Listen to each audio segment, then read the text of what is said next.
Taylor Walker from the Adelaide Crows, and you're listening to the Coaches Panel. Shannon Hearn from the West Coast Eagles. This is Nathan Jones from the Melbourne Football Club. Phil Davis from the GWS Giants. It's Brad Avery from the Port Adelaide Football Club, and you're listening to the Coaches Panel.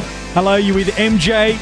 Number 33 is who is on my 50 most relevant list for 2019. Every single day at coachespanel.tv, articles landing, as are these podcasts, as we discuss who I believe are the most relevant players in Supercoach, Dream Team and AFL Fantasy combined into one universal list for salary cap fantasy footy coaches. To help me talk about Tom Liberatore, I've got a man that I know is a big fan of Little Libba. I got the Fox on. Hello, mate. How are you? Hello, MJ.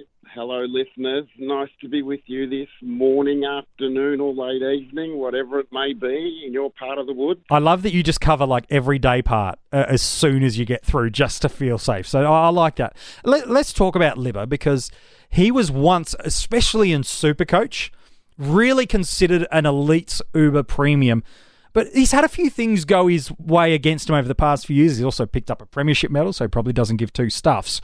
But he's had a few things go against him now. He's in his mid-20s, didn't have the year he wanted last year on the football field. And that is because he did his knee minutes into round one against the GWS Giants. He managed just a 9 in AFL Fantasy and Dream Team and a 13 in Supercoach. That was not only his top score, but his average for the year. Now, he's not priced on that. That would make him a rookie. He has been receiving a discount off previous seasons, what he's delivered. But he's now going to be priced probably as an inflated cash cow. I feel like that's the appropriate term, Fox, in Supercoach especially, where he's just a couple of $100 over 300,000. That's not cash cow. That's not stepping stone. That's an inflated cash cow. We're creating new terms along the way. In Fantasy and Dream Team, a little bit more of that stepping stone mid-price option. He'll set you back just under 400,000 in AFL Fantasy and just a tick over 360,000 in Dream Team.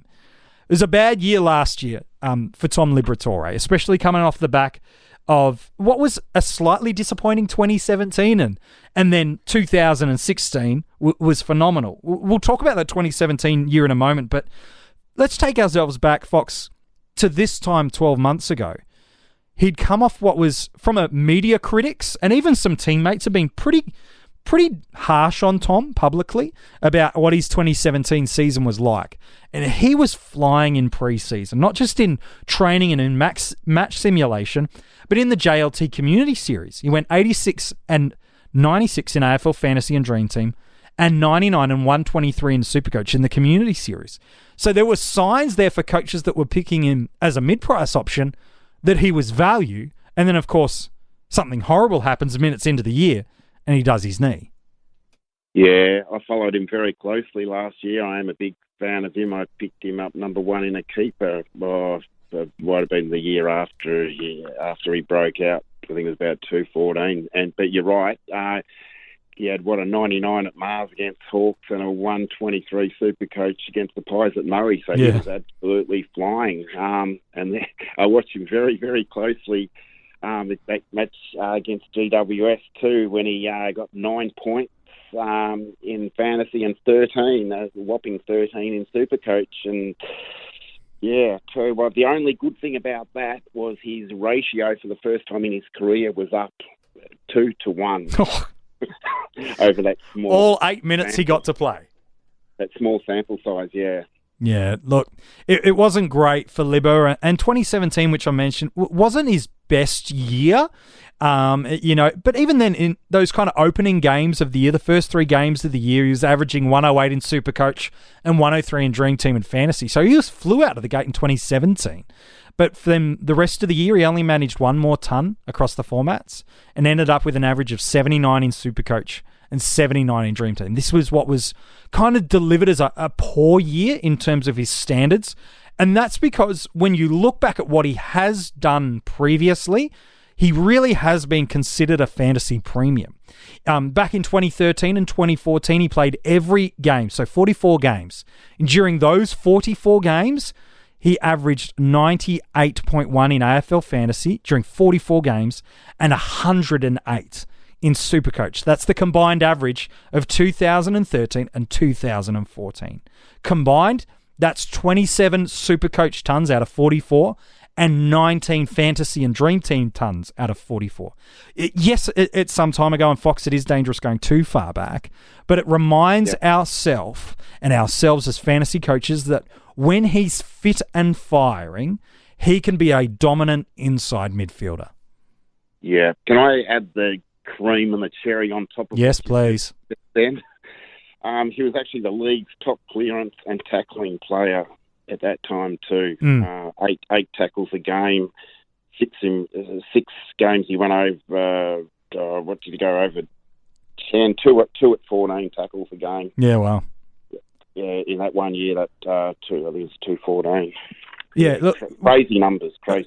When Libba is allowed to be inside the contest, and he has had some rolled readjustments at times throughout his journey at the Western Bulldogs, and that's not uncommon there, unfortunately, is when he's allowed to hunt the ball, attack the man, and be that real grunt player for the Bulldogs inside the contest. He can be elite, and he can absolutely lead the competition. Now, I know the game's evolved. Who's in the Bulldogs midfield unit over these years has changed substantially. But when he's in the middle of the ground, when he's winning the ball and farming that out to his teammates by hand predominantly and occasionally by foot, putting pressure on the ball, he's a phenomenal fantasy player when that does happen. We talked about that ACL injury. Unfortunately for Tom, this isn't the first time he's injured himself with an ACL. But if we were to go back, and because he missed all of 2015, thankfully, maybe this is an omen for Bulldogs fans. They're going to win it the year he comes back from an ACL. But even after returning from an ACL back in 2016, he averaged 81 in AFL Fantasy Dream Team and 90 in Supercoach. Here's the thing. If he can deliver numbers like that at 300 through to the mid-300s, depending on the format you play, those are incredible fantasy footy returns based on the investment you lay down. Oh, absolutely. Well, it's priced at 50, 55. You've got to be expecting minimal 75 fantasy and 80, 83 Supercoach. Well, those numbers? I think it's interesting is, can he get back to those big 2013, 2014 averages, where he was pushing 110 in Supercoach and pushing the 100 in AFL Fantasy? Look, honestly, well, of course he can, but the game's evolved so much, the Bulldogs midfield has changed so much, but you don't need Libba to do that for the investment to pay dividends. At his price, you've said he's in that 50s range. So even if he comes back like he did the last time of his ACL injury and goes low 80s in Fantasy Dream Team, hits just the, kisses the top of the 90 range in Supercoach, that's more than enough. That's a 30 to 40 point gain in terms of an average. You'll get some tons along the way, and man, will you generate some cash either for you to make a small increase, to the premium you want, or in a best case scenario, just a sideways trade to a fallen premium. You would be a very happy camper, MJ. Oh, yeah, I think so. Look, some fantasy coaches may see the value but not want the selection for a couple of reasons. One of those could be because you want to, if you're running a mid-price midfielder, you want to run them through to the bye and no earlier. You don't want them having that first bye round in round 12. And so you're going to look at guys like an Aaron Hall or an Anthony Miles that may not have the same scoring potential as him. Maybe they do. But your reason for not going Libba is, I don't want my mid-pricer to have the bye first round because it means I have to upgrade him before that. My perspective on that, Fox, and I'm keen on yours, is I wouldn't let a player's bye round for a stepping stone especially dictate whether or not I pick him. I'd be picking who I think is the best scoring option, not who fits with my pre-idealized structure of how I'd like to upgrade. Absolutely, MJ. And what are we talking? Are we talking a round 12 bye? Yeah, round 12 bye. He's got. Like that's 12. That's 12 scores. It's 11 weeks to look at him, isn't it? It's 11 weeks to go. Okay, maybe you could pull the trigger on round 6. Maybe he's going well, but not well enough. And so you pull the trigger after a couple. Maybe you go, no. By the time a McRae falls down in price a little bit, or you get some clarity about how that Collingwood midfield now plays with Beams in the side, or what impact Brad Crouch has to the Crows. Does Dusty come back to being that 110? He gives you that opportunity to go, I can hedge my bets a little bit, make some money, and problem solve. So I don't think that should be a reason you choose to go away from someone. No, and if it falls down very quickly for him early, it's not the worst scenario to drop him down to a best rookie or jump across to one of the guys like maybe don't have Miles or Hannahs. Maybe they're killing it at that stage. Yeah, quite possibly. And I wonder, maybe we'll see them in the 50 most relevant later on the list. But you're right. We've got so many options, not just in the defensive line, which we've spoken about over the past 3, 4, 5 days. But now as we look at this midfield line, there are options there. So worst case scenario, it's a quick move down to a cash cow you missed. It's a sideways maneuver to a flying mid-pricer. Best case scenario, he's going 80 across the formats and happy days. Yeah, happy days for me, MJ. I'm going again. I went Libba in all. I actually went Zach Merritt as well. I got two baddies first round last year, but I'm going him again. Yeah, when you get the Nathan Brown equivalent of scores across 2 players, you've had a bad first round. He's actually priced a lot better than last year too, a hell of a lot better. Yeah, look, I think in Supercoach especially, he's basically an inflated cash cow. I've got him locked in Supercoach, and I can't see that moving.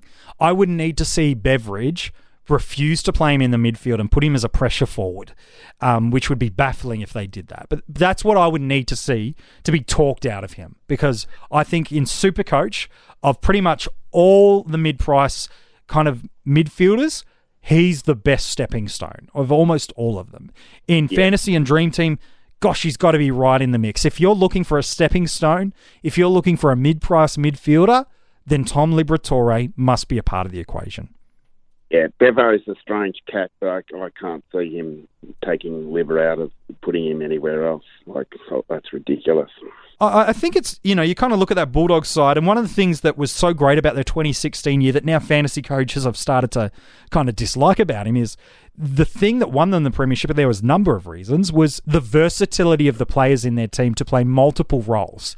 Now, that has a fantasy output, in a negative sense, where they can't stay as a ball-winning midfielder all the time. But I think you can start to see they're building that midfield unit around McRae, around Hunter. I can see why they want to keep...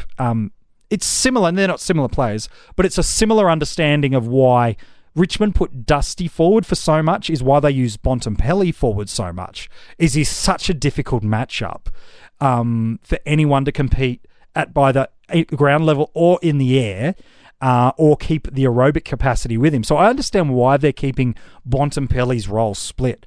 But I think they've got that midfield unit right if Libba's in the mix, winning the ball for them in the contest.